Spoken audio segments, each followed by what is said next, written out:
ओम तत्पुरुषाय विद्महे महादेवाय धीमहि तन्नो रुद्रः प्रचोदयात्। धवळेश्वर महाप्रभु दीपं यदि परं ब्रह्म दीपं यदि जनार्दनः दीपाहरति मे पापो पूजा दीप नमस्तुते। बाबा धवळेश्वर महाप्रभु संसार सुखी रखंतु।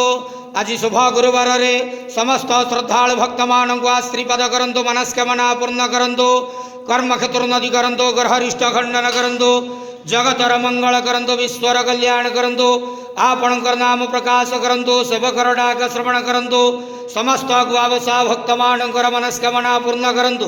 बाबा धवळेश्वराय नमो नमः। संसार सुखी रखंतु, आनंद केवार हरि बोलो। आज शुभ गुरुवार रे समस्त श्रद्धालु भक्त मानक श्रीपद करंतु, आनंद केवार हरि बोलो।